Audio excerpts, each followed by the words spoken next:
आइए sir continue करते हैं हमारा चैप्टर यूनिट नंबर 4 जो चल रहा था मैनेजमेंट ऑफ रिसीवेबल्स। इसमें अभी तक हमने 2 लेक्चर में क्रेडिट पॉलिसी से रिलेटेड सारे क्वेश्चंस देखे। क्वेश्चन नंबर 19 से 22 तक 4 क्वेश्चन है जो कि फैक्टरिंग पे बेस्ड है। इसमें से 3 क्वेश्चन हम करेंगे और एक आखिरी वाला मैं आपको होमवर्क के लिए दूंगा। आइए देखते हैं क्वेश्चन नंबर 19 क्या है, और मैं आने वाले टाइम में और भी क्वेश्चंस इसमें ऐड करूंगा जो ऑलमोस्ट सेम रहेंगे, मतलब उसमें ज़्यादा वैरायटी नहीं रहेगी, तो आपके प्रैक्टिस के लिए अच्छा रहेगा। और अगर कोई क्वेश्चन वैरायटी वाला रहा तो मैं आपको उसका वीडियो ज़रूर अवेलेबल करवा के दूंगा। फिलहाल के लिए 4 question. A factoring firm has credit sales of 360 lakhs and its average collection period is 30 days। अच्छा, फैक्टरिंग फर्म छोड़ दो, आप उसको ना, अच्छा यार ये 2 मिनट रुक जाओ बस, आप अपनी बुक में पढ़ो, मैं अपनी बुक में पढ़ता हूँ। तब तक हम क्या करते हैं सर, इसको थोड़ा सा चार्ज कर लेते हैं पेंसिल को।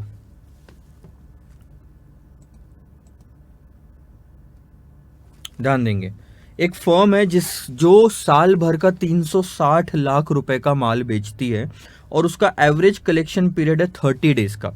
अब अगर आप कैलकुलेशन लगा के देखोगे तो रिसीवेबल्स आपको यहां पे पता चल जाएंगे। कैसे? रिसीवेबल्स इज इक्वल टू जो सेल्स है divided by debtor turnover ratio. अब 360 लाख का साल भर का सेल्स है, 30 दिन का कलेक्शन पीरियड है, 360 दिन होते हैं एक साल में, 360 डेज डिवाइडेड बाय 30 डेज, तो आपको पता चलेगा सर 12 आपका आता है डेटा टर्नओवर रेशो के 12 बार टर्न होता है। 360 लाख रुपए का sales divided by debtor turnover ratio अगर आप करते हो, हाँ 360 लाख का sales divided by debtor turnover ratio 12 का आप करते हो तो आपको पता चलेगा 30 लाख रुपए का रिसीवेबल्स आएगा। आगे, द फाइनेंशियल कंट्रोलर एस्टिमेट करता है बैड डेब्ट्स के लॉसेस को which are around 2% of the credit sale. 360 lakh का 2% होता है सर 7,20,000 रुपए, जो कि बैड डेब्ट्स में जाएंगे। Firm spends 1,40,000 annually on debtors administration. This cost comprises of telephonic and fax bills along with salaries of staff members। तो जो एडमिनिस्ट्रेशन का खर्चा है, क्योंकि डेटर्स हमने माल बेचा है, उनसे पैसा आना है, उनको फ़ोन लगाना, फॉलो अप लेना, उनकी कोई कंप्लेंट हो कि भैया पेमेंट से रिगार्डिंग एंड ऑल दैट, तो वो सब चीज़ें सॉल्व करने के लिए सर 1,40,000 रुपये का साल भर का खर्चा लगता है। किसी की सैलरी, कोई तो बंदा बैठाएंगे ना हम डेटर्स मैनेज करने के लिए, अब उसको 10-15 हज़ार भी आप दोगे तो वो तो 1,20,000 से ऊपर चले जाती है सैलरी, बट 1,40,000 का ये खर्चा है। These are the avoidable cost. Avoidable cost मतलब अगर डेटर्स कोई और मैनेज करता है तो अब आपको ये खर्चा उठाने की जरूरत नहीं, आपकी ये सेविंग्स हो सकती है। अब बात करते हैं फैक्टरिंग की। फैक्टरिंग का जब हमने कॉन्सेप्ट देखा था तो मैंने आपको ये चीज़ बताया था कि ये सब जो आप मैनेज करते हो माल बेचने के बाद, एक चीज़ ध्यान दो, जब आप एक बार माल बेच देते हो तो पैसा कलेक्ट करने में जो एफर्ट्स आप लगाते हो उससे सेल्स इंक्रीज नहीं होता। ये अननेसेसरी खर्चा है, टाइम आपका जाता है मैनेज करने में। तो बहुत ही अच्छा होगा अगर आप ये रिसीवेबल्स उठा के किसी और को मैनेज करने के लिए दे दो। जिसको आप मैनेज करने के लिए देते हो वो उसको कहा जाता है फैक्टर। अब जैसे ही आप रिसीवेबल्स किसी और को मैनेज करने देते हो, फैक्टरिंग की सर्विसेज लेते हो, जब तक क्वेश्चन ये नहीं कहता कि रिकोर्स है कि नॉन रिकोर्स है, तब तक हम ये अज्यूम करके चलेंगे कि नॉर्मली फैक्टरिंग की सर्विसेज नॉन रिकोर्स बेसिस पे होती है। अब नॉन रिकोर्स मतलब कंपनी जिसने सेल किया था वो बैड डेब्ट्स का नुकसान नहीं उठाएगी। अगर बैड डेब्ट्स हुए तो नुकसान फैक्टर का, हमारा नहीं। यानी अगर मैंने ये रिसीवेबल उसको मैनेज करने के लिए दे दिए तो मैं कितने सारे खर्चे बचा सकता हूं। पहला, मेरा कभी बैड डेब्ट्स नहीं होगा क्योंकि मैंने उसको दे दिया। दूसरा, मेरी एडमिनिस्ट्रेशन की कॉस्ट बचेगी। तो ये 2 कॉस्ट आपकी बचेगी इस वाले क्वेश्चन में। लेकिन वो मैनेज कर रहा है, वो पैसा कलेक्ट करके आपको दे रहा है, तो फ्री में तो काम करेगा नहीं, वो आपसे कमीशन लेगा and commission will be 1%। The factor will charge 1% commission. तो पैसा कलेक्ट करके लेके देने में आपको 1% कमीशन देगा। अभी तक कहानी ये थी कि हमको 30 दिन में मिलते थे, हमको कलेक्ट करने पड़ते थे, अब फैक्टर हमको 30 दिन में कलेक्ट करके देगा। अभी अगर आपको 30 दिन बाद ही पैसा चाहिए तो सिर्फ 1% पे करना है उसको कमीशन और कहानी खत्म, वो आपका सारा काम करके दे देगा। लेकिन पैसे अभी भी 30 दिन बाद आएंगे। अब यहां से जो है क्वेश्चन एक नया टर्न लेगा। फैक्टर आपको एडवांस में पैसे देने तैयार है, 30 दिन बाद नहीं, आज चाहिए आज ले लो। 30 दिन बाद मैं कस्टमर से ले लूंगा, लेकिन तुमको आज चाहिए आज ले लो, क्योंकि तुमको मैं 30 दिन बाद देना बनता था और आज दे रहा हूं पैसा, यानी एडवांस में पैसा दे रहा हूं मैं, तो मैं उस पे इंटरेस्ट चार्ज करता हूं। मैं कौन? फैक्टर। तो फैक्टर कंपनी को इंटरेस्ट चार्ज करेगा।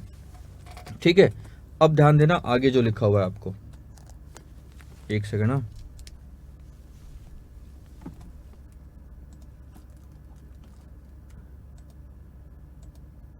आई होप आपको दिख रहा होगा यहां पे।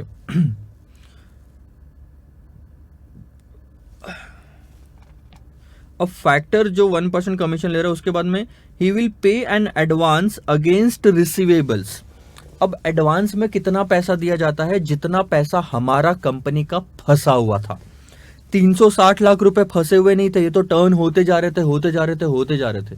हमारा तो सिर्फ 30 लाख रुपए फंसा हुआ था, जो कि रिसीवेबल्स में। ठीक है, तो ये वही एग्जांपल है कि अगर मैं आपको 10 रुपए इस महीने लोन देता हूं, अगले महीने आप ये लोन मुझे वापस दे दो और 10 रुपए का नया लोन ले लो, फिर अगले महीने आप मुझे 10 रुपए का लोन ये जो लिया था पिछले महीने वापस दे दो और नया वाला 10 रुपए ले लो। तो at all point of time मेरा कितना पैसा फंसा हुआ है? 10 रुपए। ठीक है, 10 रुपए का लोन फंसा हुआ है। वैसे ही यहाँ पे एक at all point of time कुछ अमाउंट है वो जो कि फंसी हुई रहेगी। ठीक है, वो है रिसीवेबल, उसका आपको एडवांस मिलेगा at an interest rate of 15% per annum after withholding 10% as reserve. जितना भी रिसीवेबल्स है उसमें से वो अपना कमीशन निकाल लेगा, उसमें से अपना रिजर्व निकाल लेगा और फिर जो पैसा बचा है आपको एडवांस में दे देगा एट 15% इंटरेस्ट चार्ज करेगा, क्योंकि साल भर का जो 10 रुपए फंसा हुआ था वो आपको एडवांस में दे दिया उसने। What should the firm do? Assume 360 days in a year. बहुत ही सिंपल क्वेश्चन ये पूछ रहा है कि क्या हमने फैक्टरिंग की सर्विसेज लेनी चाहिए। अब लेनी चाहिए कि नहीं लेनी चाहिए, ये सर डिपेंड करती है कि उसकी सर्विस लेने के बाद हमको खर्चा एक्स्ट्रा कितना लगता है और हमारा फायदा एक्स्ट्रा कितना होता है। दिस इज क्वेश्चन नंबर 19, ध्यान देना।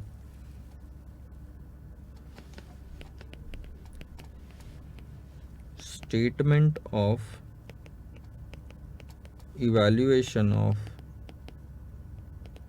Factoring service.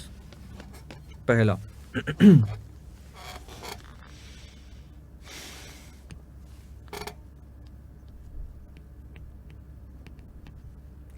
Savings due to factoring की सर्विसेज लेने की वजह से हमारे को फायदा कितना होगा। पहले तो ये देखो,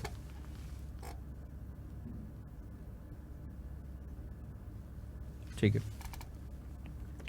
आपकी एडमिन की कॉस्ट बच जाएगी, आपके बैड डेब्ट्स के खर्चे बच जाएंगे। क्यों? क्योंकि हम मान के चल रही है नॉन रिकॉर्स फैक्टरिंग है, क्योंकि क्वेश्चन में नहीं लिखा हुआ है। एडमिनिस्ट्रेशन कॉस्ट थी 1,40,000 और बैड डेब्ट्स जो है आपके, अरे वो है 2%, 360 लाख के 2%, 7,20,000। तो टोटल जो आपका खर्चा हो रहा है 8 लाख 60,000 का अभी तक खर्चा हो रहा था अगर आप खुद मैनेज करो तो। लेकिन अगर आप ये फैक्टरिंग को दे दो, फैक्टर को दे दो मैनेज करने के लिए, तो अब आपको एडमिनिस्ट्रेशन कॉस्ट नहीं लगेगी और ना ही बैड डेब्ट्स का लॉस उठाना पड़ेगा। तो आपको जो सेविंग हो रही है वो है 8,60,000 की कॉस्ट ऑफ फैक्टरिंग। लेकिन फैक्टरिंग के सर्विसेज लेने के आपके कुछ खर्चे भी है जो आपको मैनेज करने पड़ेंगे। पहला, कमीशन टू फैक्टर।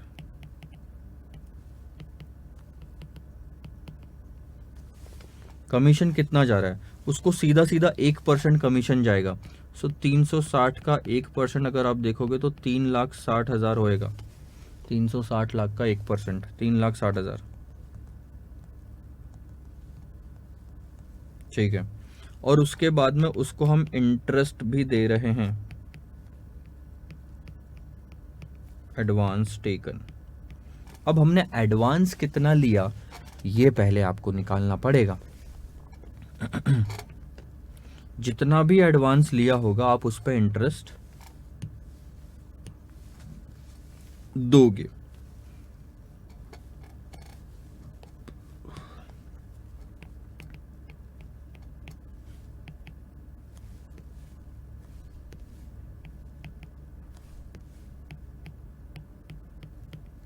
सो ध्यान दो, हमारा सेल्स है 360 लाख का, उसके बाद में डेटर टर्नओवर रेशो है sir 360 days divided by 30 days, तो वो आता है 12। तो रिसीवेबल्स जो आते हैं वो है 30 लाख के। इतना पैसा हमारा फंसा हुआ है 30 लाख का। इसमें से वो कमीशन रख लेगा 1%, दैट्स 30,000। इसमें से वो रिजर्व रख लेगा 10%, दैट्स 3 लाख। समझो बात को, दो चीजें रखी जा रही है, कमीशन और रिजर्व।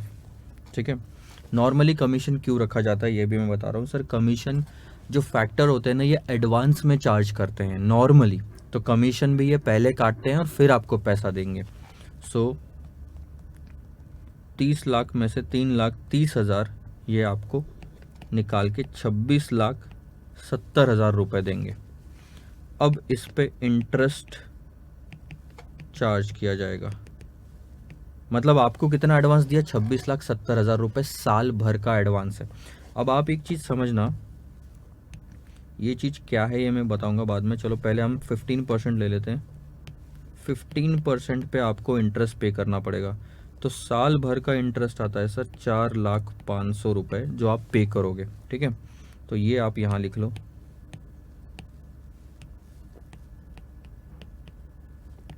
तो ये टोटल जो खर्चा आपका आ रहा है वो है 7,60,500। ठीक है, net benefit due to factoring A minus B, this is B, this is A।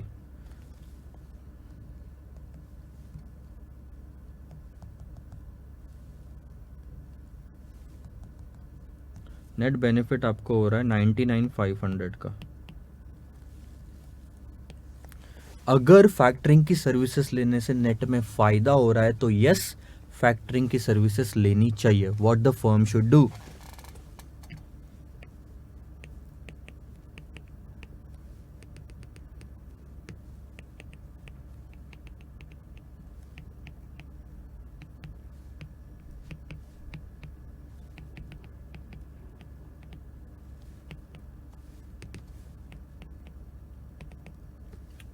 तो एक चीज़ आपकी यहाँ पे क्लियर हो गई, क्वेश्चन खत्म हो गया। क्वेश्चन को सॉल्व करने के लिए दो तीन चीज़ें ही चाहिए थी। पहली चीज़ थी सर कि फैक्टरिंग की सर्विसेज लेनी चाहिए कि नहीं लेनी चाहिए, ये डिपेंड करता है, एक सेकंड ना, फैक्टरिंग की सर्विसेज लेनी चाहिए कि नहीं लेनी चाहिए ये डिपेंड करता है कि उसकी सर्विस लेने के बाद आपको खर्चा कितना हो रहा है और उसकी सर्विस लेने के बाद आपकी सेविंग्स कितनी हो रही है। नेट में अगर सेविंग्स ज़्यादा है तो yes, go for the factoring की सर्विसेज। अब इस क्वेश्चन में ना बहुत इजी था आपको समझाने के लिए और ज़्यादा डिटेल नहीं दी हुई थी, इसलिए अपन ज़्यादा डिटेल में गए नहीं।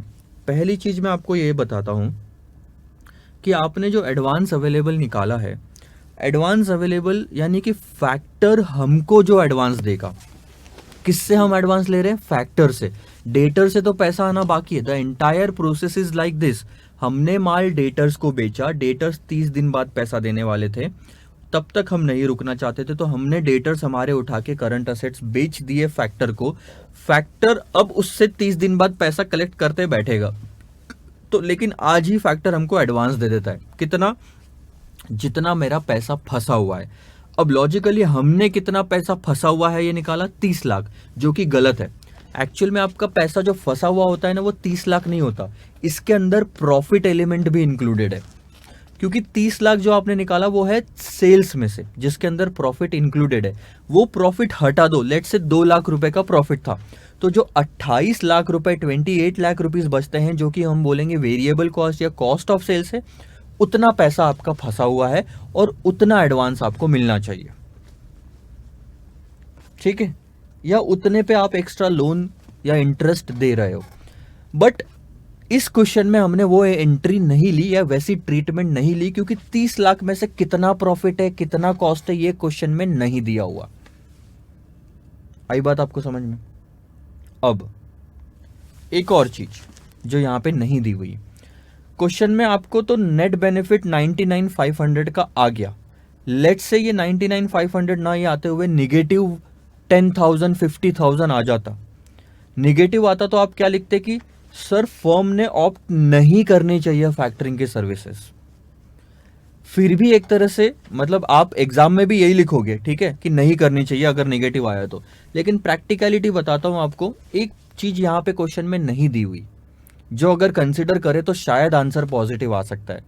जो आपको नहीं दिया गया वो है कि आपको तो सर फैक्टरिंग की वजह से एडवांस में पैसे मिल रहे हैं, उस एडवांस में मिले हुए पैसे को अगर आप इन्वेस्ट करो कहीं पे तो उस पे इंटरेस्ट कमा सकते हो, जो कि यहां पे नहीं लिया गया। यहां पे जो लिया गया वो सिर्फ एक तरह का इंटरेस्ट था कि उससे एडवांस लेने पे हमको इंटरेस्ट देना कितना पड़ रहा है, लेकिन उससे एडवांस लिया हुआ पैसा कहीं इन्वेस्ट कर सकते हैं, जो कि पुराने ऑप्शन में अवेलेबल नहीं था। डेटर में पैसा फंसा हुआ था, अब पैसा नहीं फंसा हुआ, तो ये एडवांस में 1 महीने पहले मिल गया आपको पैसा। ये इन्वेस्ट करके अगर आप कहीं से पैसा कमा सकते थे, हो सकता है कि जितनी कमाई हो रही है वो निगेटिव वाले बेनिफिट को पॉजिटिव में कन्वर्ट कर देती और फिर भी आप फैक्टरिंग की सर्विसेज ऑप्ट कर लेते। तो 2-3 इंफॉर्मेशन है जो कि क्वेश्चन में नहीं दी गई है, इसलिए नहीं ली गई है।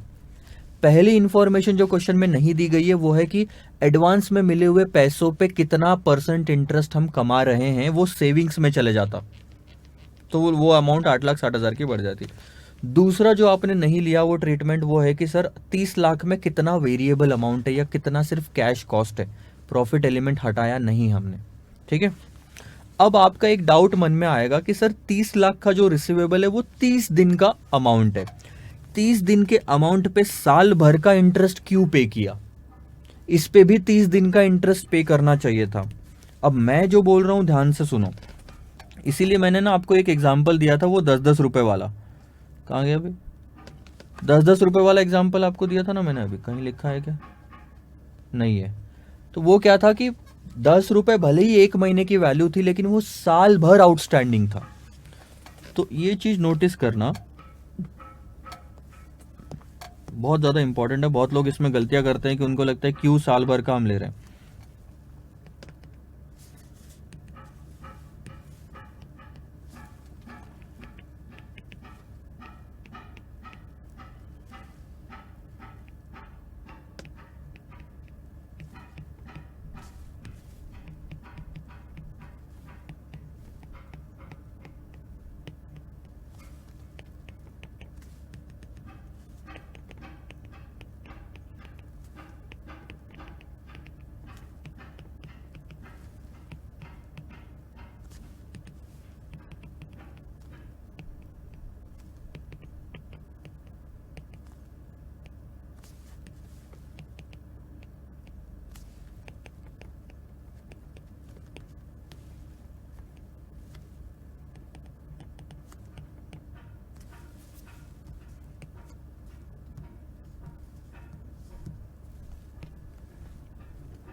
आई बात समझ में?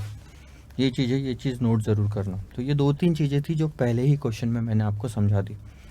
आइए बढ़ते हैं सेकंड क्वेश्चन की ओर। ऑलमोस्ट थोड़ा बहुत ऐसा ही रहेगा, लेकिन थोड़ा सा उसमें वेरिएशन है। इसमें हम परसेंटेज निकालेंगे कि फैक्टरिंग की सर्विसेज लेने का हमको नेट में खर्चा कितना पड़ रहा है परसेंटेज टर्म में। तो ये आपको समझाना, बस कॉस्ट बेनिफिट लेना है आपको, खर्चा कितना बेनिफिट कितना, नेट ऑफ कर लो, बेनिफिट है तो जाओ नहीं तो मत जाओ। This was question number 19। Question number 20 पढ़े। A Limited has total sales of 3.20 crores and its average collection period is 90 days. ठीक है. The past experience indicates that bad डेप्ट के जो नुकसान होते हैं हमको वो है 1.5% के ऑन सेल्स. एक्सपेंडिचर जो होता है by the firm in administering its receivable collection efforts are 5 lakh. A factor is prepared to buy the firm's receivable by charging 2% commission. The factor will pay advance on receivable to the firm at an interest rate of 18% per annum after withholding 10% as reserve. Calculate the effective cost to the factor, sorry, to the firm. Same वैसा ही question है, सिर्फ question ने ये नहीं पूछा आपसे कि factoring लेनी चाहिए कि नहीं लेनी चाहिए. उसने बोला कि खर्चा आ रहा है फैक्टरिंग की सर्विसेज लेने का, कितना परसेंट आप ये बताओ. तो ध्यान दो, ऑलमोस्ट आधी से ज़्यादा चीज़ें हम सेम वैसे ही कैलकुलेट करेंगे.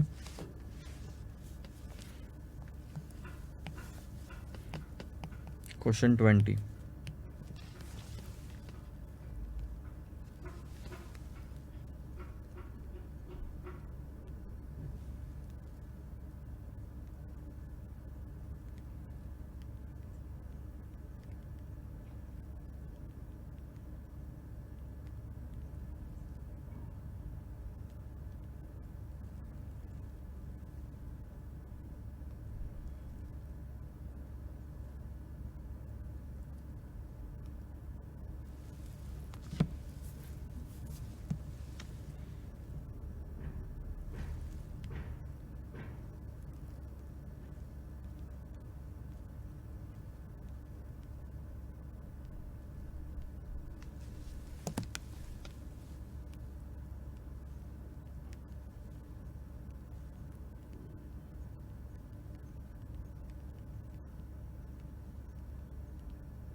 एक सेकंड होल्ड करना बस.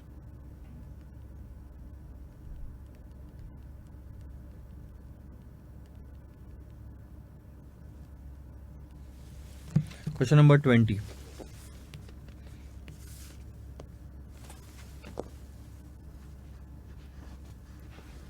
अब ध्यान दो,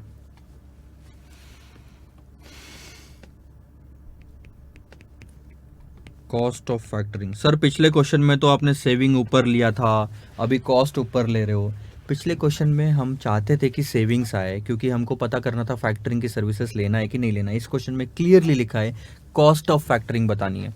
तो कॉस्ट ऑफ फैक्टरिंग में आपको सबसे पहले आएगा कमीशन. अब कमीशन कितना चार्ज किया जा रहा है? 3.2 करोड़ पे 2% कमीशन चार्ज किया जा रहा है. अब आप एक चीज़ समझो, आपको अगर लगता है कि कमीशन रिसीवेबल्स पे चार्ज होना चाहिए या सेल्स पे चार्ज होना चाहिए, तो मैं आपको एक चीज़ बता रहा हूँ, कमीशन किसी पे भी लगाओ अमाउंट सेम आएगी. रिसीवेबल्स से ही आपका सेल्स बनता है. रिसीवेबल्स के लिए लोगे तो 90 डेज का कमीशन मिलेगा, उसको बाद में 4 से मल्टीप्लाई करना पड़ेगा. मैं आप सारी चीज़ें आपको करके दिखाऊंगा. 320 लाख, अच्छा इन लैक्स नहीं लेते, पूरी फिगर लेते.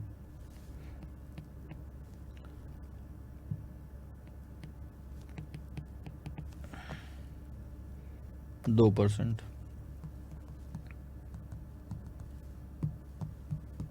6,40,000 का कमीशन. और दूसरा जो जा रहा है वो है इंटरेस्ट ऑन एडवांस.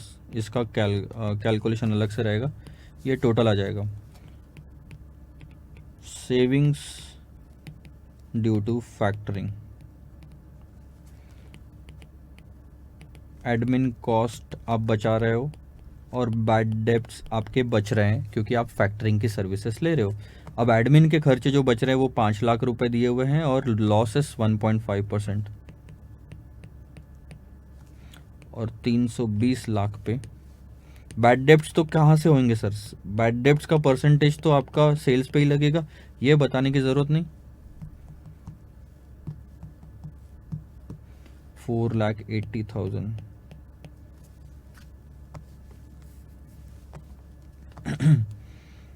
ठीक है, बहुत कुछ तो मैंने ले लिया. अब एक ही फिगर बाकी है आपकी कैलकुलेट करने की, नेट कॉस्ट. अब देखो इंटरेस्ट ऑन एडवांस रिसीव्ड। आपका सेल्स कितना है? 320 लाख।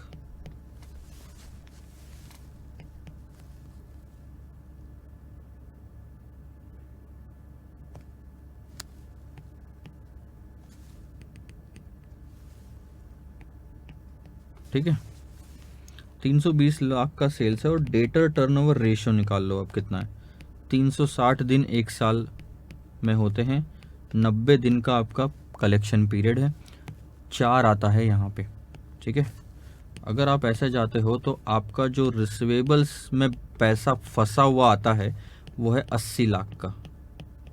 ठीक है, 80 लाख का आपका पैसा फंसा हुआ है। अब इसमें माइनस होता है आपका कमीशन।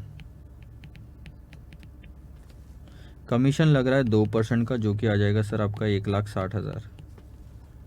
अब अगर 80 लाख का रिसीवेबल 90 दिन का है तो कमीशन भी ये 90 दिन का हुआ, क्योंकि 90 दिन के रिसीवेबल पे निकाला हुआ कमीशन भी 90 दिन का हुआ 1,60,000। अब 90 दिन अगर 1,60,000 डिवाइडेड बाय 90 करो तो साल भर से 360 से मल्टीप्लाई करो तो आता 6,40,000 ही है, वही हमने ऊपर लिया।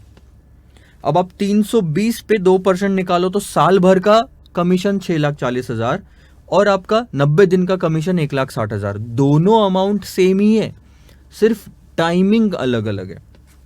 कमीशन, क्योंकि रिसीवेबल्स 90 दिन का है तो 90 दिन के रिसीवेबल्स में से कमीशन 90 दिन का ही माइनस करोगे सर, साल भर का नहीं। रिजर्व रखा जाएगा कुछ अमाउंट, और जो एडवांस दिया जाता है वो पूरा नहीं, जितना फंसा हुआ है वो, और रिजर्व हम रख रहे हैं 10% का, जो कि आएगा 8 लाख रुपए। अब कितना बैलेंस होता है देखो, 80 लाख माइनस 1,60,000 माइनस 8 लाख, तो आपका अब ये हुआ 70,40,000 एडवांस अवेलेबल। तो इतना अगर हमको एडवांस दिया जाएगा तो इस पे इंटरेस्ट कितना चार्ज किया जाएगा? अब ये 90 दिन का एडवांस साल भर के लिए हमें मिल रहा है।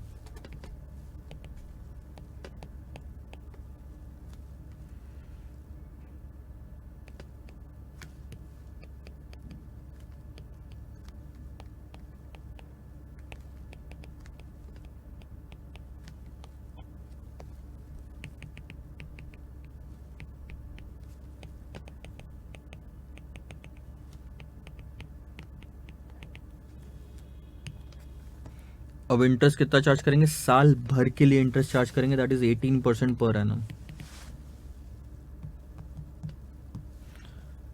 12,67,200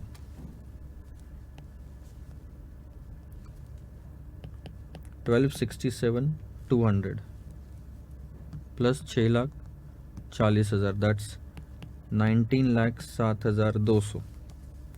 ये है कॉस्ट ए। सेविंग्स कितनी है सर?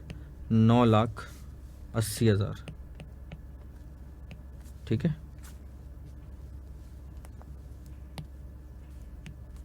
9,80,000 की सेविंग है, तो नेट कॉस्ट कितनी आ रही है आपकी?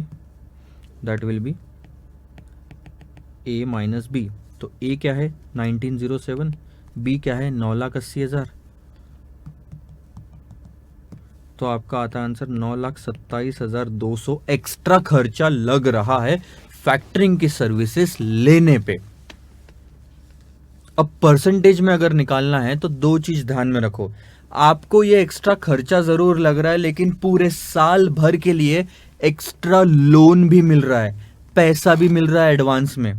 वो अमाउंट कितनी है सर? 70,40,000 रुपए की एडवांस की अमाउंट है। तो आप बताओ, अब जनरली क्या होता है ना, दो चीजें होगी। 70,40,000 में से सर इंटरेस्ट भी तो देना पड़ेगा ना हमको, 12,67,200 का। उसके बाद बचा हुआ अमाउंट जो है, हमको एडवांस दिया इतना, मान लो 70,40,000। अब ये 70,40,000 में से इंटरेस्ट इसी को ही देना है बाद में साल भर में। तो हमारे पास, एक सेकंड ना,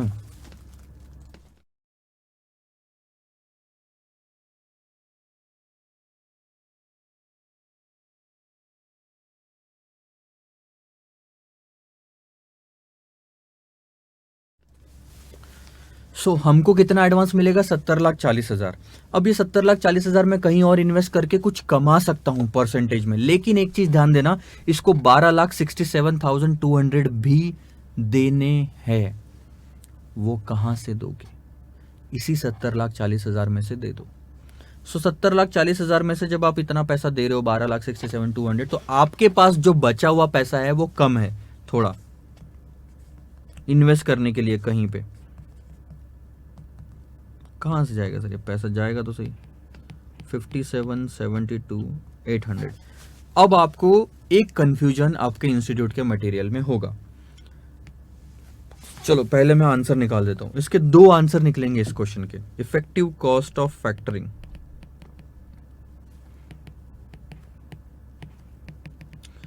आपके पास इस्तेमाल करने के लिए अब जो पैसा है वो एक तो आप ले सकते हो 57,72,800। तो effective cost of factoring will B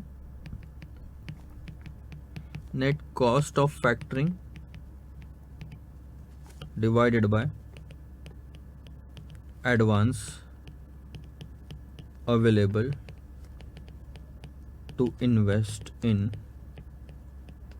market. Market में ये पैसा मैं कहीं और इन्वेस्टमेंट कर सकता हूं। तो इसके दो तरीके हैं क्वेश्चन जो इंस्टीट्यूट ने दिए हैं। एक तो नेट कॉस्ट आपकी कितनी लगी है सर, 9,27,200 रुपए, ये तो रहेगी सेम। सिर्फ डिनोमिनेटर में बेसिस क्या लेना, तो ये कई बार डिबेटेबल होता है। डिबेटेबल है कि यार कौन सा पैसा लेना चाहिए, क्या 70,40,000 लेना चाहिए। मैं कहता हूं 70,40,000 ले लो, और यहाँ पे 57,72,800 लेना चाहिए। यस सर, क्योंकि उसमें से इंटरेस्ट भी देना है, तो आप पूरा पैसा कहीं और इन्वेस्ट कर ही नहीं सकते। 57,72,800 इंटू 100 दोनों से आंसर निकाल लो, फिर मैं कुछ बताता हूँ। 9,27,200 डिवाइडेड बाय 70,40,000, सो दैट्स 13.17%।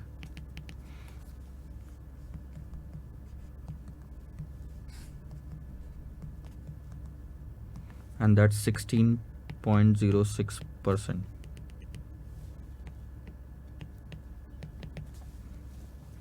मतलब क्या है समझ लो इस चीज का, कि आप जो एडवांस ले रहे हो उसको साल भर इस्तेमाल करने के लिए आपको जो खर्चा लग रहा है वो है 13.17% या 16.06%, अलग अलग बेसिस अगर लो तो। इंस्टीट्यूट ने आपको दोनों आंसर दिए हैं। इंस्टीट्यूट ने क्लियरली मेंशन किया है कि आप दोनों में से कोई भी इस्तेमाल कर सकते हो। अगर क्वेश्चन में क्लियरली लिखा है कि एडवांस में इंटरेस्ट दिया जा रहा है तो फिर वो वाली मेथड सही है। कुछ भी नहीं लिखा तो दोनों में से कुछ भी ले सकते हो। तो कुछ क्वेश्चन में ये मेथड, कुछ क्वेश्चन में वो मेथड रहेगी। और इनमें डिफरेंस क्या है, ये जो एक तो इंटरेस्ट के पहले की फिगर लेना या इंटरेस्ट के बाद की फिगर लेना, दोनों चीजें आप ले सकते हो। ठीक है, एक चीज तो मैंने क्लियर कर दी। अब आप इन सब का मुद्दा सोचो कि ये परसेंटेज में जो आंसर निकला है वो क्या है।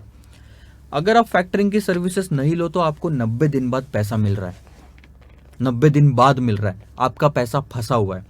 लेकिन फैक्टरिंग की सर्विसेज लेने के लिए अगर आप ले लो तो 2-3 चीजों का बेनिफिट है। बैड डेब्ट्स के खर्चे बच रहे, एडमिनिस्ट्रेशन कॉस्ट बच रही, ठीक है, उसके अलावा खर्चे लग रहे तो वो आपके कमीशन, इंटरेस्ट भी जा रहा, लेकिन आपको एडवांस में पैसा मिल जा रहा है जो साल भर के लिए आपके पास में है एडवांस में, और आप उसको इस्तेमाल करके कुछ कमा सकते हो। अब अगर आप उस पैसे को इस्तेमाल करके 15% की कमाई करते हो, रिटर्न ऑन एडवांस, जो क्वेश्चन में नहीं दिया हुआ। क्वेश्चन में क्या नहीं दिया हुआ कि सर मैंने वो पैसे जो एडवांस में लिए कहाँ इन्वेस्ट किए और उस पर कितना % कमाया। अगर वो दिया रहता, अगर मान लो 15%, तो ध्यान दो 15% की कमाई हो रही है उस एडवांस पे, जिस पे 13% का खर्चा उठाना पड़ रहा है सब मिला के। तो yes, factoring is feasible, but अगर ये परसेंटेज 10 दिया रहता तो सोचो मैं उस पैसे का इस्तेमाल करके सिर्फ 10% कमा रहा हूं जबकि 13% देना पड़ रहा है, तो फैक्टरिंग फिजिबल नहीं होती। अभी एट दिस पॉइंट क्योंकि ये दोनों इंफॉर्मेशन आपको नहीं दी है, तो आप ये डिसाइड नहीं कर सकते कि फैक्टरिंग की सर्विस लेना चाहिए कि नहीं लेना चाहिए। ये नहीं डिसाइड कर सकते क्योंकि this information is missing and this is not asked in the question as well. मैं आपको क्वेश्चन के बाहर जाके बता रहा हूँ। क्वेश्चन सिर्फ ये बता रहा है खर्चा कितना है ये बताओ फैक्टरिंग का, फायदा तो बताया ही नहीं अभी और जो हो सकता है। और इन दोनों को कंपेयर करके हम डिसाइड कर सकते थे कि फैक्टरिंग की सर्विसेज लेनी चाहिए कि नहीं लेनी चाहिए। क्वेश्चन में एक लाइन और जोड़ दो और कहो कि सर ये एडवांस यूज करके हम इस पे 15% कमा सकते हैं। मैं सीधा सीधा बोलता हूं कि सर ले लो फैक्टरिंग की सर्विसेज ले लो। लेकिन अगर 15% उधर लगाओगे तो बोलोगे फैक्टरिंग की सर्विसेज मत लो क्योंकि 16% का खर्चा आ रहा है, कमाई 15 की हो रही है। ठीक है, क्वेश्चन फिलहाल सिर्फ यहीं तक रुकेगा 13.17 और 16.06। देखता हूं अगर मेरे पास में आंसर होगा तो मैं आपको आंसर्स बता दूंगा। इसका कौन सा क्वेश्चन नंबर ये 19 ना। ये देखो इन्होंने 13.79 लिखा है, हमने क्या लिया है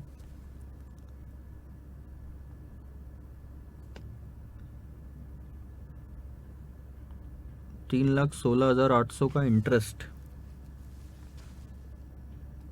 3,16,800 का इंटरेस्ट कन्वर्ट किया होगा साल भर में तो ये देखो 12,67,200 आ रहा है।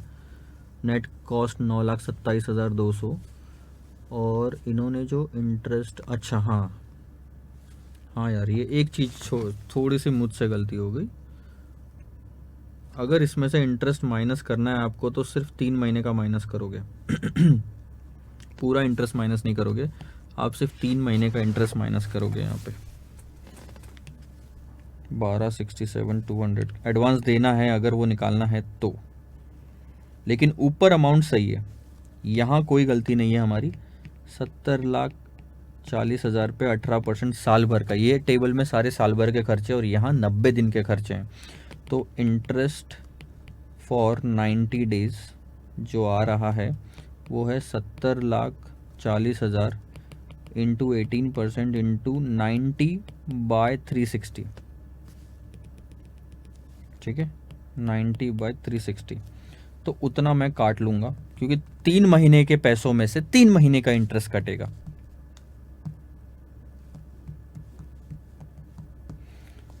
$3,16,800 मैंने पहले क्या किया था 3 महीने के पैसों में से साल भर का इंटरेस्ट काटा था।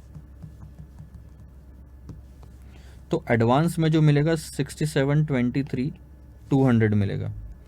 आप यहाँ पे ये चीज़ चेंज कर लोगे 67,23,200, बाकी सब सही है। तो इसका जो आंसर आ रहा है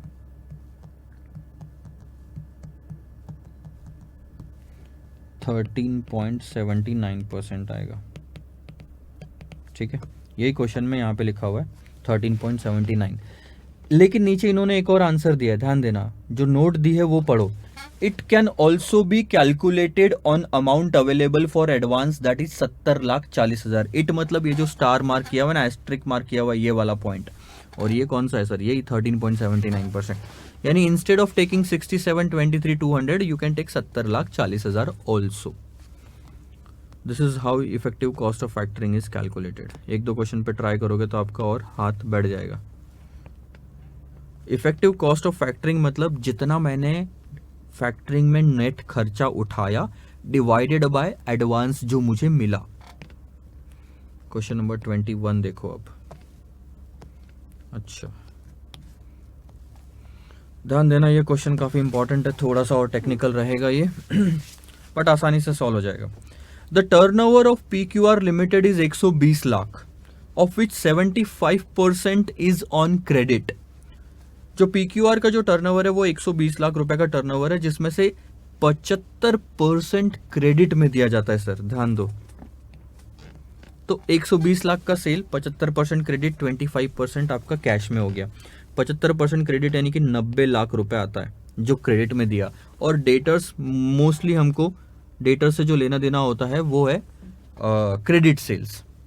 the variable cost ratio is 80%, इसका 80% वेरिएबल होगा। सो 9 × 8 72 लाख रुपए का आपका वेरिएबल है। तो कंट्रीब्यूशन आ गया सर 18 लाख रुपए का। The credit terms are 2/10 net 30। 30 दिन के अंदर में अगर आप पैसा दे दोगे तो पूरा देना पड़ेगा, और 10 दिन के अंदर दे दोगे तो 2% डिस्काउंट हम आपको ऑफर करेंगे। On the current level of sales the bad debts are 1%। Bad डेब्ट सर किस पे होते हैं, टोटल सेल 120 लाख पे बैड डेब्ट्स मत लेना, बैड डेब्ट सिर्फ डेटर्स पे होते हैं, क्रेडिट सेल्स पे होते हैं, जो उधारी में माल लेके जाते हैं वही बैड डेब्ट्स में कन्वर्ट हो सकते हैं। उधारी में माल जो हमने बेचा वो 90 लाख का है, जिसका 1% अगर आप कैलकुलेट करने जाओगे तो 90,000 रुपए आएगा। कंपनी ने खर्चा किया 1,20,000 हर साल एडमिनिस्ट्रेशन में, and this cost include salaries and all that thing. ये अवॉइडेबल कॉस्ट है, यानी कि अगर ये सर्विसेज किसी और को दे दी, रिसीवेबल्स को मैनेज करने के लिए एक फैक्टरिंग की सर्विसेज ले ली, तो ये खर्चे बचाए जा सकते हैं। ठीक है। पुराना एक्सपीरियंस बोलता है कि 60% के लोग जो है वो कैश डिस्काउंट ले लेते हैं। सो 60% लोग हमारा कैश डिस्काउंट ले लेते हैं, यानी कि 10 दिन के अंदर पेमेंट कर देते हैं, और 40% लोग जो है वो हमारा बाकी के 60 दिन में पेमेंट करते हैं। 30 भी नहीं, 60 दिन में पेमेंट करते हैं। ठीक है। द बुक डेट्स यानी कि रिसीवेबल्स जो है ये प्रेजेंटली बिंग फाइनेंस्ड, रिसीवेबल में अब आपका पैसा फंसा हुआ है ना, तो वो पैसा आया कहां से? इक्विटी और डेट से। It is being financed in the ratio of 1:1, आधा पैसा इक्विटी का लगाया, आधा लगाया डेट का। अब जो इक्विटी का लगाया उस पे आप 14% का खर्चा उठा रहे हो, और जो डेट का लगाया उस पे आप 15% का इंटरेस्ट लगा रहे हो। मतलब यार देखो, मैंने इक्विटी वालों से कुछ उधार लिया, बैंक वालों से कुछ उधार लिया, और मैंने माल खरीदा, प्रोडक्शन में डाला, फिनिश गुड्स में डाला, अब डेटर्स को बेचा, तो डेटर्स के पास वो पैसे फंसे पड़े हैं। ये पैसे जब तक फंसे रहेंगे तब तक मेरे को इंटरेस्ट और डिविडेंड देना पड़ेगा। डिविडेंड देना पड़ रहा है 14% का, और मेरे को इंटरेस्ट देना पड़ रहा है 15% का, आधा आधा पैसा लगाया। और फैक्टरिंग फर्म, अब आती है बारी फैक्टरिंग की। ये सब मेरी कहानी है अभी तक की, कि मैंने सेल इतना किया, उसमें से कैश इतना, क्रेडिट इतना, जो क्रेडिट किया उसमें से बैड डेब्ट्स इतना होता है, और उसके बाद में 60% लोग डिस्काउंट ले जाते हैं जल्दी पेमेंट करके, 40% लोग 45 दिन में 60 दिन में पेमेंट करते हैं। उसके बाद में जो पैसा फंसा हुआ होता है उसको मैंने इक्विटी और डेट से फाइनेंसिंग की है। इक्विटी पे 15% देता, 14% देता हूँ, और डेट पे मैं 15% देता हूँ। अब मेरे पास में कोई फैक्टरिंग फर्म आई और वो बोलती है कि सर आपको मैं ये सारी सर्विसेज प्रोवाइड करूंगा, नीचे दिए गए मेरे ये कोटेशन है कि मैं रिजर्व रख लूंगा 12%। अब आप रिजर्व क्या रखोगे, किस चीज पे 12% लगाओगे? जितना पैसा फंसा हुआ है, कितना फंसा हुआ है। क्वेश्चन जो पुराने 2 क्वेश्चन में आपको इंफॉर्मेशन नहीं दी थी, वो शायद इस क्वेश्चन में आपको दी हुई है। ये है वो इंफॉर्मेशन जो मैं बोल रहा था। The variable cost ratio is 80%। जितना भी आपका डेटर्स है उसमें 80% ही सिर्फ आपका पैसा फंसा हुआ है। उस 80% पे 12% का रिजर्व रख लिया जाएगा। गारंटीड पेमेंट 25 डेज में आपको फैक्टर गारंटीड पेमेंट दे देगा। इंटरेस्ट चार्ज अगर आप एडवांस लेते हो तो 15% आपको इंटरेस्ट देना पड़ेगा। कमीशन जो है 4% ऑफ द वैल्यू रिसीवेबल, जो भी रिसीवेबल्स की वैल्यू है 90 लाख की, उस पर 4% का हमको कमीशन इसको देना पड़ेगा। ध्यान दो, अज्यूम करो 360 days in a year. What advice would you give to PQR Limited whether to continue with the in-house management? अभी तक जो हम करते आ रहे थे उसको कहा जाता है in-house management, या फिर फैक्टरिंग की हमने सर्विसेज लेनी चाहिए। सीधी सीधी सी बात है, फैक्टरिंग की सर्विसेज लेने पे खर्चा कितना और सेविंग्स कितनी ये निकाल लो और बता दो कि लेनी चाहिए कि नहीं लेनी चाहिए। अब देखो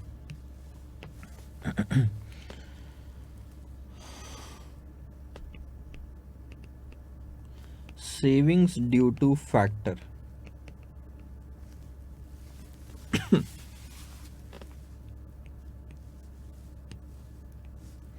पहला, बैड डेब्ट्स में आपके पैसे बचेंगे। 120 लाख का सेल जिसका 75% ही क्रेडिट है, जिस पे बैड डेब्ट्स आप लगाओगे 1.5% के।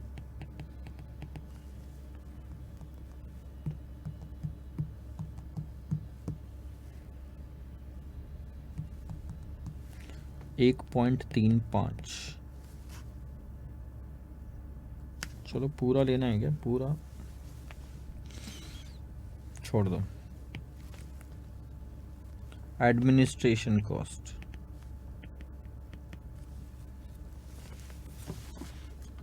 एक सेकंड।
ओके, तो ध्यान दीजिए sir, sorry, extremely sorry for delaying it by couple of minutes, I think so. Interest savings on borrowed amount, अब क्या हो रहा है ध्यान दो। आपको दो चीज़ तो यहाँ पे समझ में आ गई होगी, जब मैंने लिखा बैड डेब्ट्स और एडमिन कॉस्ट, तो ये बच जाएगी अगर मैंने फैक्टरिंग कॉस्ट, फैक्टरिंग के पास में सर्विसेज ले ली। लेकिन आप एक चीज़ सोचो, अभी मैं खुद मैनेज कर रहा हूँ तो मेरा पैसा फंसा हुआ है 30 दिनों के लिए। 30 दिन नहीं, अभी आपको बताना पड़ेगा ना, 30 नहीं है, 90 भी नहीं है, कितने दिनों के लिए, कुछ दिनों के लिए पैसा फंसा हुआ है, ठीक है। एवरेज कलेक्शन पीरियड क्वेश्चन में नहीं निकाला गया। अब ये मैंने पिछले कोई तो क्वेश्चन में लास्ट लेक्चर में बताया था कि एवरेज कलेक्शन पीरियड अगर नहीं दिया हुआ है तो आप कैसे निकालोगे। मैं आपको सिंपल सी चीज बताता हूँ, यहाँ पे मैं पहला वर्किंग लिख रहा हूँ, working notes, average collection period जो है दिया हुआ है क्या क्वेश्चन में, 2/10 नेट 30 नहीं दिया हुआ है। 60% और 40%, हाँ ये चीज ध्यान दो। क्वेश्चन में क्या लिखा हुआ है कि सर 60% लोग 10 दिन के अंदर में पेमेंट कर देते हैं और 40% लोग 60 दिन के अंदर में पेमेंट करते हैं। तो आप उसको कैसे निकालोगे, 60% 10 दिन में पेमेंट कर देते हैं, ठीक है, 60% लोग 10 दिन में पेमेंट कर देते हैं और 40% लोग 60 दिन में पेमेंट करते हैं। तो ये हो गया 6 दिन और ये हो गया 24 दिन, यानी ये आ गया सर 30 डेज का एवरेज कलेक्शन पीरियड। अब ये 30 डेज के बाद में अभी जो हमारा कलेक्शन का पीरियड ऑन एन एवरेज चलता है वो है 30 दिन का, जो कि फैक्टर बोलता है मैं उसको 25 दिन में कन्वर्ट कर दूंगा, यानी 5 दिन की सेविंग्स होगी, 5 दिन की आपकी सेविंग्स होगी, ठीक है। तो 5 दिन की सेविंग हम एक काम करेंगे, हम ये आखिरी में ले लेंगे, ये आखिरी में ले लेंगे। चलो 5 दिन की हमारी सेविंग्स होगी, मतलब क्या, देखो पहले 30 दिनों तक पैसा फंसा हुआ रहता था, तो वो पैसा आया कहां से, इक्विटी से और लोन से, बोरोड अमाउंट। अब सिर्फ 25 दिन तक पैसा फंसा हुआ है, तो मेरे को 5 दिन तक पैसा जो फंसा हुआ था वो रिलीज हो गया, तो उस पे और इंटरेस्ट और डिविडेंड देने की जरूरत नहीं पड़ेगी, that will be my savings. आ रही क्या बात आपको समझ में? बट ध्यान दो, अभी हम, ये हो गया 2, अभी हम लेते हैं कॉस्ट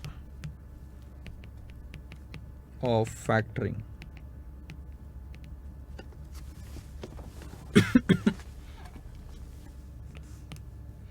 अब कॉस्ट ऑफ फैक्टरिंग में सबसे पहला पार्ट आएगा सर कमीशन का। कमीशन कितना, 120 लाख का सेल है, उस पे थोड़ी कमीशन देना है सर, क्रेडिट सेल्स पे कमीशन देना, जो कि है 75%। 120 का 75% 90, और 90 पे आप कमीशन पे कर रहे हो, नीचे लिया हुआ है 4%, तो ये हो गया 3.6, ठीक है। और दूसरा पार्ट आता है आपका इंटरेस्ट चार्जेस 15% के। इसके अलावा कोई खर्चा है क्या? हाँ, एक खर्चा आपका है जो आपकी सेविंग्स होगी, जो वो है कैश डिस्काउंट। जब अगर आप इसको दे दोगे, फैक्टर को दे दोगे रिसीवेबल्स मैनेज करने के लिए, तो अब डिस्काउंट विस्काउंट का लोचा खत्म, तो आपकी कैश डिस्काउंट की सेविंग होगी। और कैश डिस्काउंट कितना आएगा ध्यान देना, 120 के 75% जो है वो है आपके क्रेडिट सेल्स, 90 लाख के। 90 लाख के क्रेडिट सेल्स में हमने क्या कहा कि 60% लोग ऐसे होते हैं, 60 ही है ना, 60% लोग ऐसे हैं जो 10 दिन में पेमेंट कर देते हैं, जो डिस्काउंट ले लेते हैं। तो इसका 60% जो है वो जाएगा डिस्काउंट में, और डिस्काउंट कितना, 2% का। कितना है, 2 है क्या? हाँ, 2% का डिस्काउंट है। तो टोटल डिस्काउंट आपका कितना जा रहा है, ध्यान दो, 90 लाख का 60% पे 2%, दैट्स 1.08 लाख रुपीस का कैश डिस्काउंट, जो पहले हम दे रहे थे वो खर्चा बच गया।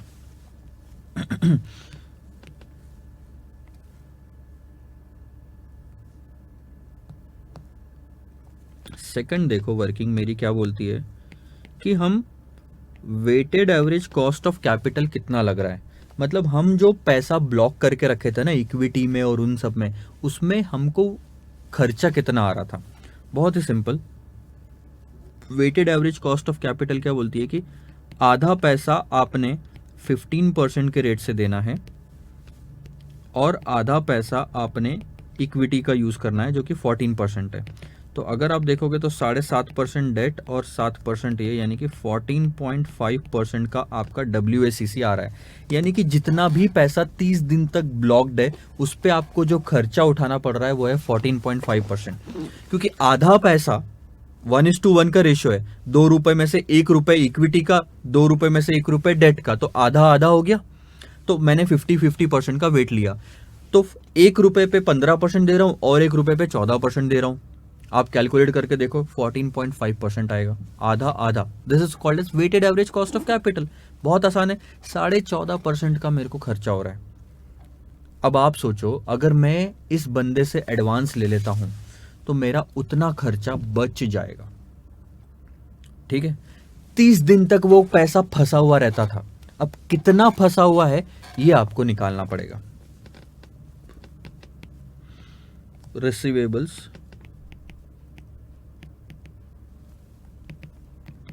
120 का 75% आपके एग्जिस्टिंग रिसीवेबल्स कितने, 120 का 75% आपका पैसा फंसा हुआ है।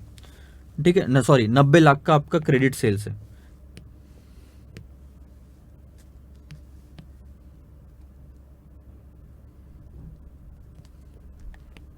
तो मैं यहां लिख लिया मैंने कि मेरा क्रेडिट सेल्स जो है वो है 90 लाख का। ठीक है और अब मेरा डेटर टर्नओवर रेशियो, क्वेश्चन में कुछ स्पेसिफिकली लिखा है क्या उसके बारे में? नहीं।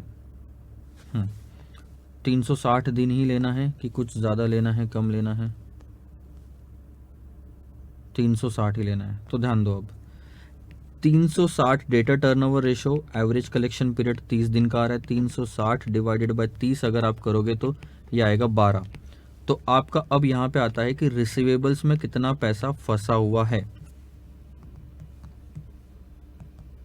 आपका रिसीवेबल में 7.5 लाख रुपए फंसा हुआ है। 7.5 लाख रुपए तो बहुत कम है यार,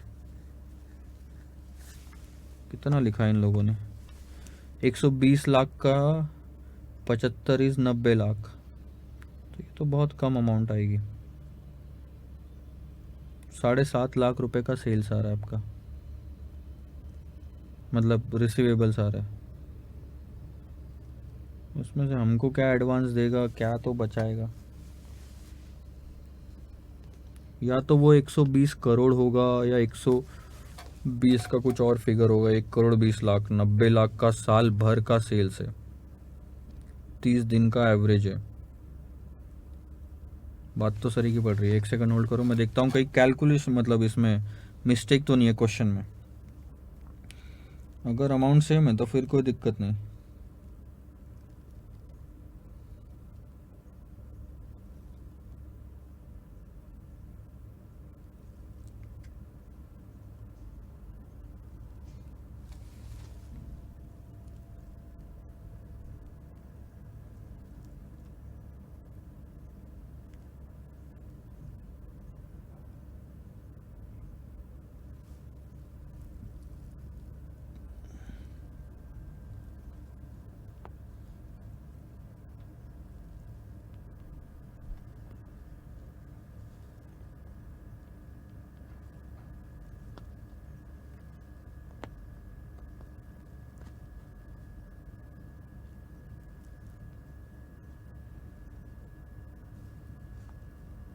आपको तो वैल्यू उतनी ही दी हुई है, फिर क्यों ऐसा लिखा है कि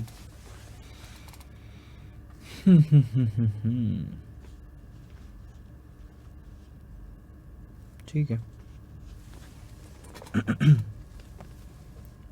7.5 लाख रुपए का रिसीवेबल आ रहा है, ऐसे ही लेके चलते हैं हम।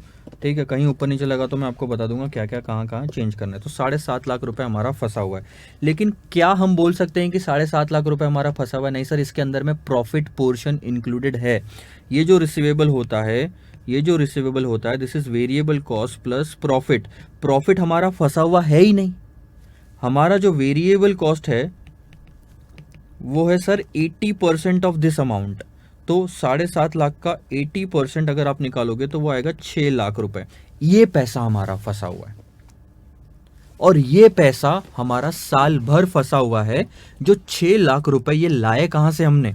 अब ध्यान दो, मैं बताता हूं।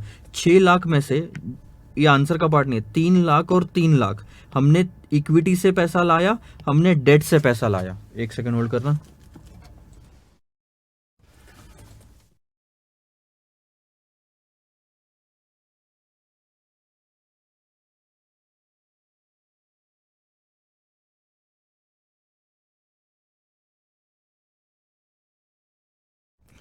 हमने ये 6 लाख रुपए इक्विटी का लगाया, 6 लाख रुपए डेट का लगाया, सॉरी 3 लाख रुपए इक्विटी, 3 लाख रुपए डेट का लगाया। ऑन एन एवरेज इस पे हमको कितना खर्चा हो रहा है? 14.5% का खर्चा हो रहा है। अब ध्यान दो एक और चीज, ये हम पहले देते आ रहे थे, कोई दिक्कत नहीं, लेकिन अब फैक्टरिंग की सर्विसेज लेने की वजह से होगा क्या? फैक्टरिंग की सर्विसेज लेने की वजह से 30 दिन जो पैसा फंसा हुआ रहता था वो अब 25 दिन ही पैसा फंसा हुआ रहेगा। यानी 5 दिन का आपको इस पे इंटरेस्ट और डिविडेंड के रूप में 14.5% का सेविंग होगा। सो यहां पे देखो एक और चीज की सेविंग आएगी, cost of funds in receivables. So अगर आप ध्यान दोगे तो मैं सीधा सीधा यहां पे लिख सकता हूं 6 लाख पे 12.5, रिसीवेबल्स कितने आ रहे थे आपके? कॉस्ट ऑफ फंड्स इन, ये फंड्स इन रिसीवेबल कितना? 6 लाख। 6 लाख पे 14.5% का खर्चा साल भर उठाना पड़ता था, लेकिन 5 दिन से सेविंग होगी। तो आप क्या लोगे यहाँ पे? Into 30 minus 25 divided by 360। 5 दिन सर 14.5% पर एनम खर्चा है, जिससे 360 से डिवाइड करोगे तो एक दिन का आएगा, मल्टीप्लाइड बाय 5 से करोगे तो 5 दिन का आएगा। 6 into 14.5% into 5 divided by 360, so that goes to 0.0120। एक बार फिर से,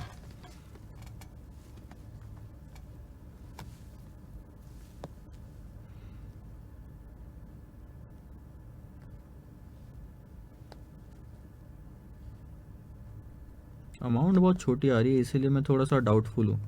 120 का 75% आपका क्रेडिट सेल्स है, लेकिन ये सारा का सारा क्रेडिट सेल जो है ये तो पैसा फंसा हुआ नहीं रहेगा। डिवाइडेड बाय 12 अभी, अच्छा 90 का 80% करता हूँ, 14.5% डिवाइडेड बाय 100, तो 10.44 इंटू 0.143 आ रहा है। ठीक है, इसको अभी ऐसे ही लो। 6 लाख रुपए आपका फंसा हुआ था, सो 14.5%, फिर भी साला अमाउंट कम लग रही है। एडवांस अमाउंट ग्रांटेड, अच्छा मैंने ना आंसर देखा है अभी। अब यहाँ पे एक दिक्कत है, इन्होंने 90 लाख रुपए, अच्छा बेटे समझ गया, इन्होंने पूरे के पूरे 90 लाख रुपए को रिसीवेबल्स माना है। यानी पहले ही दिन इतना सेल्स दे दिया और उसके हिसाब से आगे कैलकुलेशन किए हैं, जो कि हो रहा है गलत, पूरी तरह से गलत है। 90 लाख रुपए सर आपका अमाउंट नहीं है। ठीक है सर, तो लेके चलो, छोटी अमाउंट आएगी, कोई दिक्कत नहीं है, क्योंकि उन्होंने क्वेश्चन ही वैसा बनाया हुआ है। तो आप सोचो 6 लाख रुपए पे जो पहले 30 दिन तक पैसा देते थे अब 25 दिन तक ही देना है, यानी 5 दिन की सेविंग हो गई उस पर 14.5% की। तो वो आपने अमाउंट निकाल लिया और ये टोटल सेविंग्स आ जाएगी आपकी 1.35 प्लस 1.20 प्लस 1.08 प्लस 0.0120। तो ये सेविंग्स आ रही है सर आपकी 3.642 की। ठीक है, कमीशन हो गया। अब एडवांस की बात करते हैं। सामने वाला बंदा हमको एडवांस कितना देगा, जितना पैसा हमारा फंसा हुआ है उसका कुछ परसेंटेज हमको एडवांस देगा। सो रिजर्व कितना रखेगा सर, 12% का, और एडवांस बाकी पूरा दे देगा ना वो। ठीक है, अब देखो दो चीजें इसमें से माइनस होगी, लेस रिजर्व 12%, तो 6 लाख का 12% होता है 72,000, ये रिजर्व में चला गया।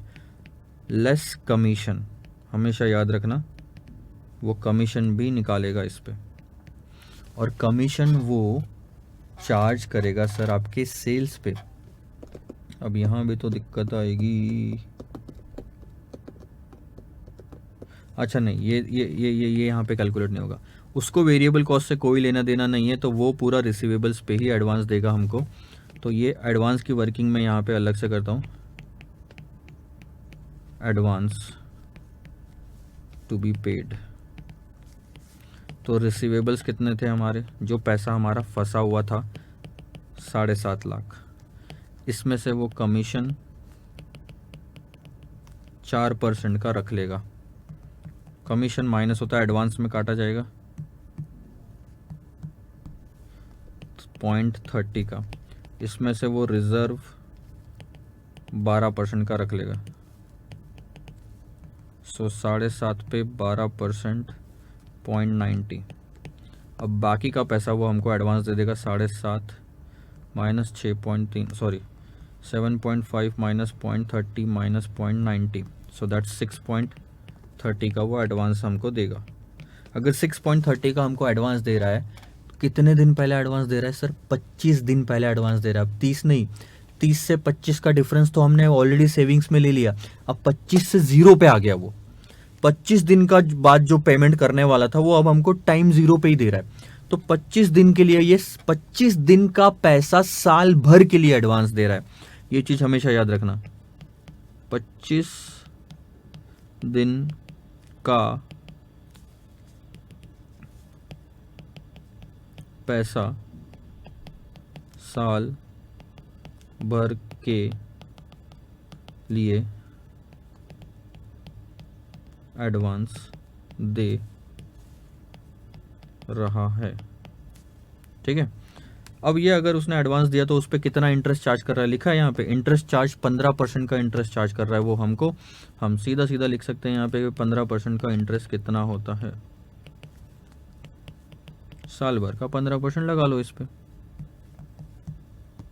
0.945, ये हम ऊपर ले लेंगे।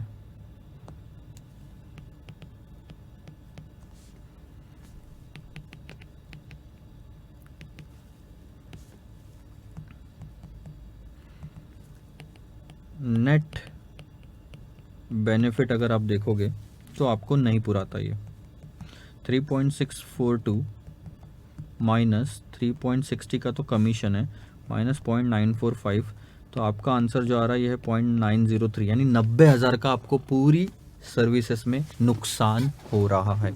थोड़ा सा क्वेश्चन बड़ा था, और अभी मैं अगर इंस्टीट्यूट का आंसर, इंस्टीट्यूट नहीं है तो बाहर से कहीं से क्वेश्चन है इसलिए उन्होंने गलती की, इंस्टीट्यूट के आंसर में इतना नहीं होता, बट इनके इसमें भी लॉस आ रहा है। PQ इनका कुछ लॉस 1,06,250 का है, अपना 0.90 का है, इन्हीं रीज़न की वजह से उन्होंने कुछ और ही फिगर ली है। तो नेट बेनिफिट निगेटिव में आने की वजह से हम क्या बोलेंगे, कंपनी शुड, PQR लिमिटेड ना, तो यहाँ मैं बोलूँगा company should continue with in house management of receivables as net benefit is negative। Factoring का जो नेट बेनिफिट है वो नुकसान में आ रहा है, मतलब फायदा नहीं हो रहा हमको, फैक्टरिंग के सर्विसेज लेके। बैड डेब्ट्स बचा लिया, एडमिन बचा लिया, कैश डिस्काउंट बचा लिया, कॉस्ट ऑफ फंड्स भी बचा लिया। इतना बचाने के बाद में भी कमीशन बहुत भारी पड़ गया हमको 3,60,000 का, जबकि 3.64 3,60,000 के आसपास तो सारे खर्चे बचे और उतना ही चला गया डिस्कमीशन में। फिर क्या, इंटरेस्ट और लग रहा है अलग से एडवांस में पैसा लेने की वजह से। तो ये सब चीज़ें हैं सर।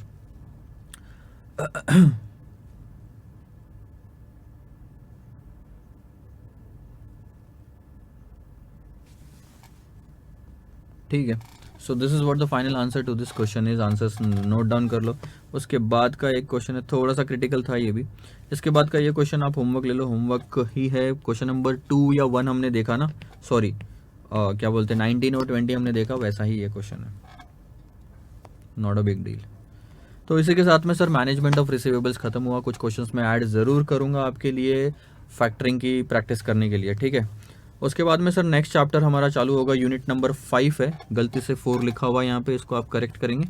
अगर आपके इसमें करेक्शन नहीं है तो कुछ टाइम बाद मैं करेक्शन कर दूंगा। सो यूनिट 5 है मैनेजमेंट ऑफ पेबल। बहुत ही जल्दी हमारा खत्म हो जाएगा, आधे घंटे की बात है ये। 1 पेज 2 पेज 3 पेज खत्म। उसके बाद में एक ये फॉर्मूला है, ये भी टेक्निकल फार्मूला थोड़ा सा, तो उसके डेरिवेशन में नहीं जाएंगे हम। और उसके बाद एक क्वेश्चन दिया हुआ है और वो भी मैंने इसी में सॉल्व करके दे दिया, क्योंकि आपके मटेरियल में कुछ और ज़्यादा है ही नहीं। एंड उसके बाद में फाइनेंसिंग ऑफ वर्किंग कैपिटल शुरू होगा, कि वर्किंग कैपिटल के लिए लगने वाला पैसा हम कहाँ कहाँ से ला सकते हैं। चलिए देखते हैं क्वेश्चन। यूनिट 5 और यूनिट 6 हम जल्द से जल्द खत्म करने की कोशिश करेंगे। 5वां एक लेक्चर लगेगा, एक लेक्चर या आधे घंटे का लेक्चर में यूनिट 5 खत्म होगा, और यूनिट 6 के लिए 2 लेक्चर और लग सकते हैं on an average. So I will meet you in the next lecture with unit 5 management of payables. Bye bye.